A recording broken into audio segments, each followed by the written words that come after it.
Lecture du livre d'Ézéchiel. J'entendis le Seigneur Dieu m'occrier d'une voix forte.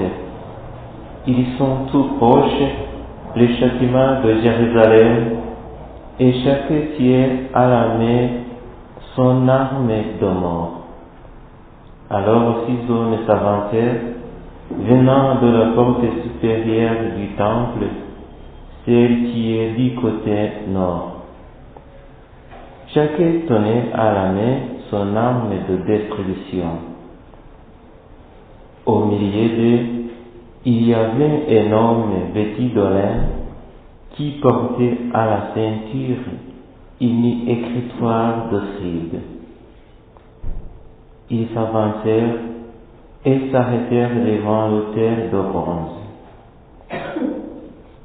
La gloire du Dieu d'Israël s'élevant au-dessus des chérubins où elle reposait et se dirigeant vers le seuil du temple.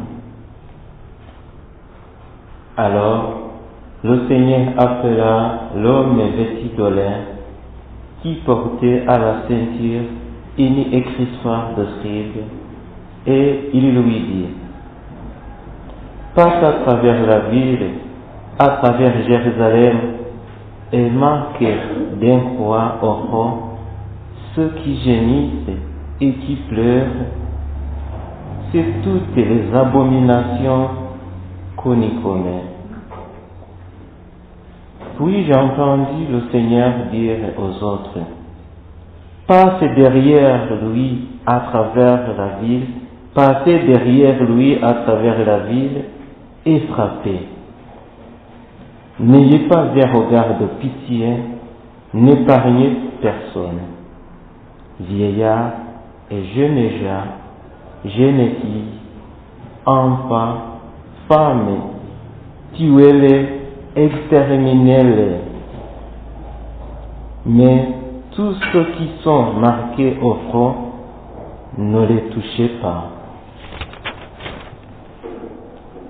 Commencez l'extermination par mon sanctuaire. Ils commencèrent donc par les vieillards qui adoraient les idoles à l'entrée du temple. Le Seigneur ajouta: profanez le temple, emplissez de cadavres les parvis, puis sortez. Ils sortirent donc et frappèrent à travers la ville. La gloire du Seigneur quitta le seuil du temple et s'arrêta au-dessus des chérubins. Ceux-ci déployèrent leurs ailes. Je les vis s'élever de terre quand ils partirent. Ils s'arrêtèrent à l'entrée de la porte orientale du temple, et la gloire du Dieu d'Israël était au-dessus d'eux. C'étaient les vivants que j'avais vus au-dessus du Dieu d'Israël, près du fleuve Kébar, et je reconnus que c'étaient des chérubins. Chacun avait 4 faces et 4 ailes, et des sortes de mains humaines sous ses ailes. Leurs faces étaient semblables aux faces que j'avais vues près du fleuve Kébar. Ils avaient exactement le même aspect. Chacun allait droit devant lui. Parole du Seigneur. Plus haut que les cieux, la gloire du Seigneur. Louez, serviteurs du Seigneur, louez le nom du Seigneur. Béni soit le nom du Seigneur, maintenant et pour les siècles des siècles. Ô les cieux, la gloire du Seigneur. Du levant au couchant du soleil, loué soit le nom du Seigneur. Le Seigneur domine tous les peuples, sa gloire domine les cieux. plus haut que les cieux, la gloire du Seigneur. Qui est semblable au Seigneur notre Dieu? Lui, il siège là-haut, mais il a baissé son regard vers le ciel et vers la terre.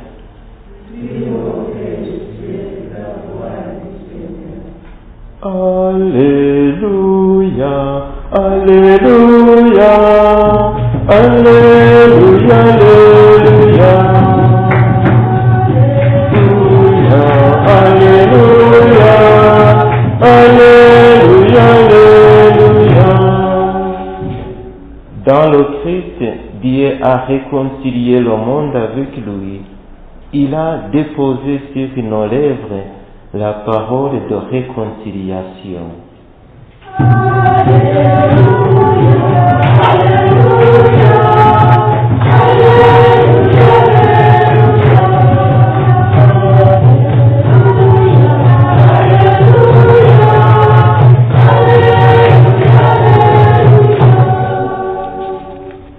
Le Seigneur soit avec vous.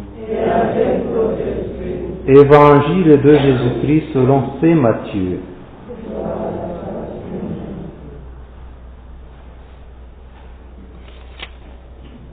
Jésus disait à ses disciples, si ton frère a commis un péché, va lui parler seul à seul et montre-lui sa faute.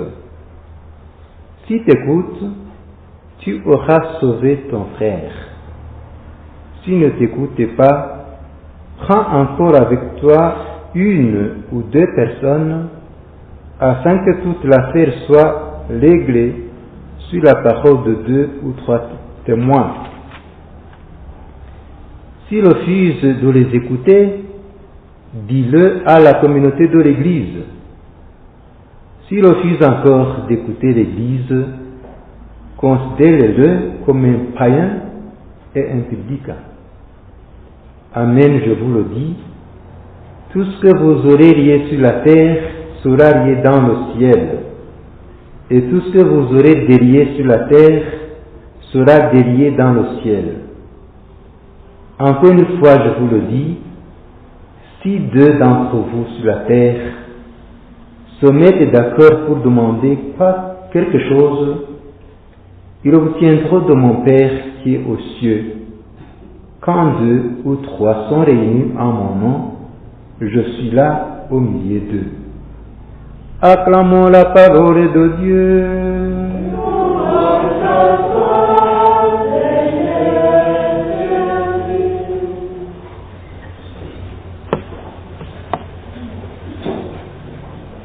La parole de Dieu que nous méditons aujourd'hui nous parle de quelque chose de très important dans la vie. Nous parle de quelque chose de très important dans la vie. Dans la vie, nous avons besoin des autres. Nous avons besoin des frères et des sœurs. Nul n'est autosuffisant. Personne ne peut prétendre n'avoir besoin de personne. Sur ce point, nous sommes tous pauvres. Et la plus grande pauvreté, c'est justement celle de ne pas avoir d'amis. C'est celle de ne pas avoir de frères et de sœurs dans la vie. Et d'ailleurs, quand on définit l'homme,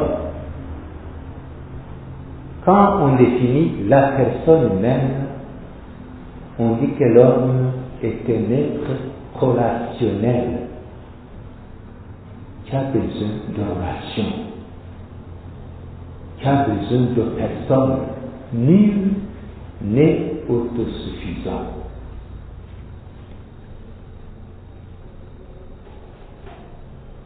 Jésus parle ce soir de frères, mais cette compréhension a connu une grande évolution parce que dans l'Ancien Testament avant Jésus-Christ, le terme frère, sœur était assez réduit, avait un contenu assez réduit, limité. Mon frère, c'était celui avec qui, justement, nous avons des liens de sang, un frère biologique, une sœur biologique. C'est celui-là, mon frère, ou c'est celui-là, ma sœur, dans la compréhension ancienne de ce concept. Mais des exigences déjà à ce niveau assez contraignantes, exigeantes. Tu dois t'occuper de ton frère, tu dois t'occuper de ta sœur. Et le péché, l'une des conséquences du péché, c'est justement le fait de ne pas se sentir responsable de son frère ou de sa sœur. Vous voyez l'épisode de Caïn et d'Abel.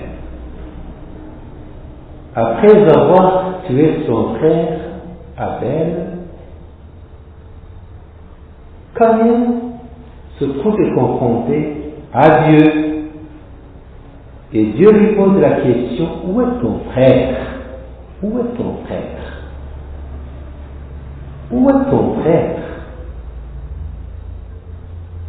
Où est ton frère? Et Caïn répond, est-ce que je suis responsable de mon frère? Depuis quand?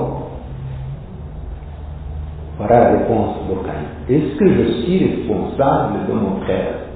Bien sûr que tu es responsable de ton frère, parce qu'il est ton frère. Bien sûr que tu es responsable de ta sœur, parce que c'est ta sœur. Tu ne l'as pas choisi, tu n'as pas choisi ta famille, tu n'as pas choisi ton père, tu n'as pas choisi ta mère, tu n'as pas choisi qui doit être ton frère et ta sœur. Donc vous avez un lien voulu par le Seigneur. Tu es responsable de ton frère. Tu es responsable de ta sœur. Et aujourd'hui, c'est la question que le Seigneur pose à chacun de nous. Où est ton frère?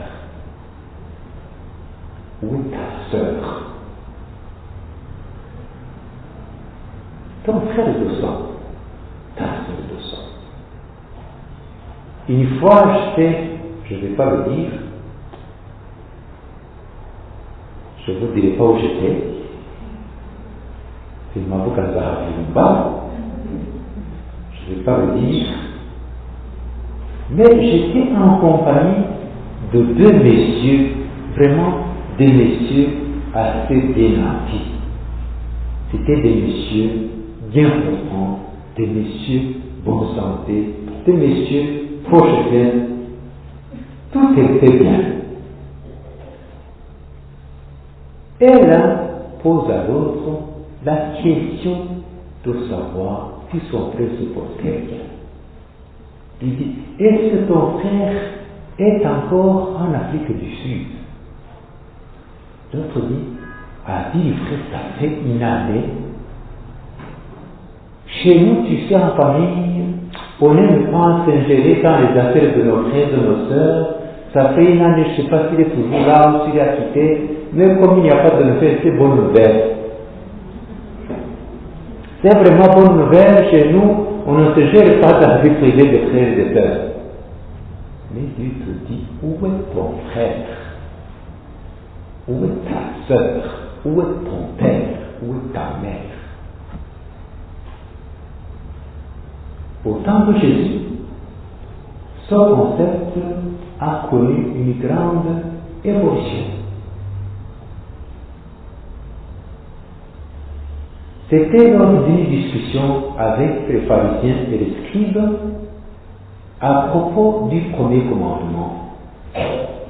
Tu aimeras Dieu de tout ton cœur, de toute ton âme, de tout ton esprit, et tu aimeras ton prochain comme toi-même. et le scribe, pour se tirer de l'affaire, pose-t-il la question à Jésus de savoir finalement qui est mon prochain, qui est mon frère. Et Jésus lui raconte une histoire. Un homme qui descend de Jérusalem et qui va vers Jéricho, qui tombe dans une bande de brigands, qui est frappé à mort, et il y a un grand prêtre qui passe à côté et ça va même sans regarder. Tout le monde passe à côté sans se rendre compte même, aucune attention vis-à-vis de cet homme en difficulté, complètement presque à mi-mort. Finalement passe un Samaritain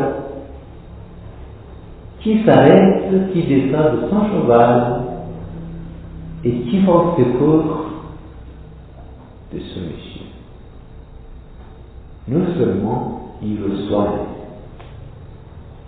il le fait monter sur son cheval, il le conduit à l'hôpital, il paye la caution et il dit au soignant: tenez bien soin de lui, en mon retour, je vais régler toute la facture. Et Jésus pose la question au scribe: finalement, qui a été le prochain, qui a été le frère de l'autre? Et par cette illustration, le Seigneur nous dit: tu es tout homme, toute femme, toute personne en Jésus-Christ est devenu ton frère, est devenu ta sœur. Donc nous sommes concernés par le sort de nos frères et de nos sœurs. Jésus aujourd'hui nous invite à avoir cette attention vis-à-vis de nos frères et de nos sœurs, vis-à-vis de toute personne qui est à côté de nous.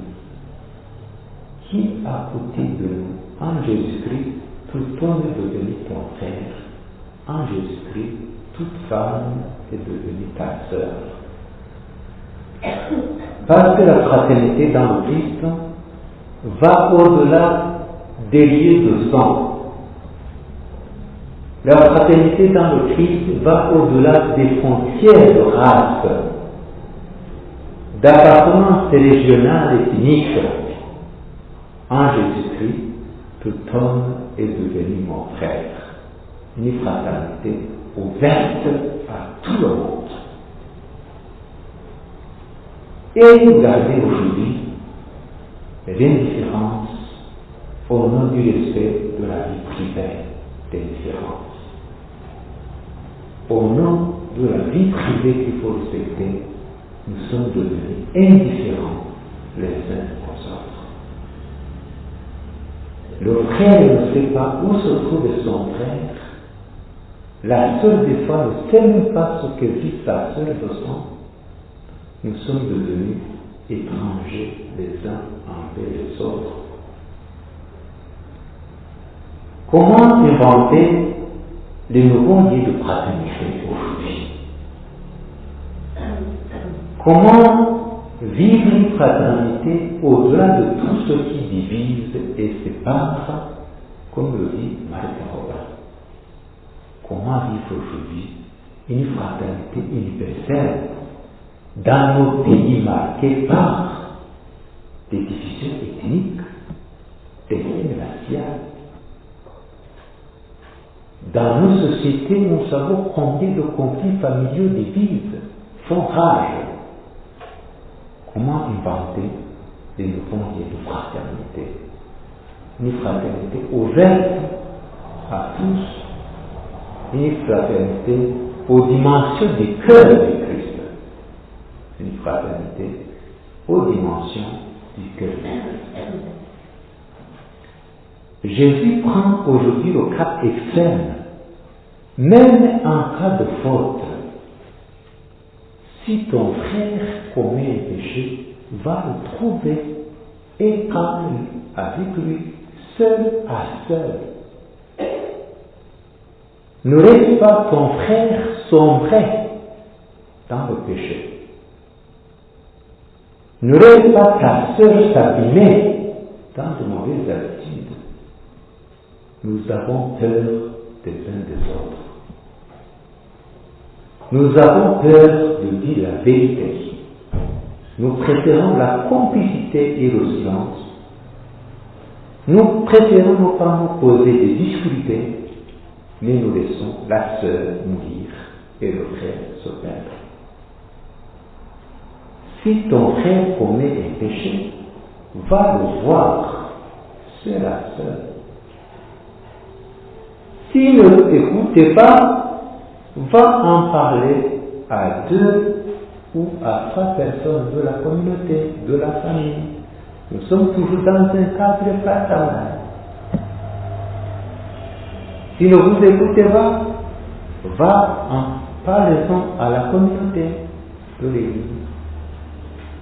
Si n'écoutez pas l'Église, considérez la personne comme un païen, comme un publicain, donc comme quelqu'un qui n'a pas encore la compréhension de ce que c'est la fraternité dans le Christ.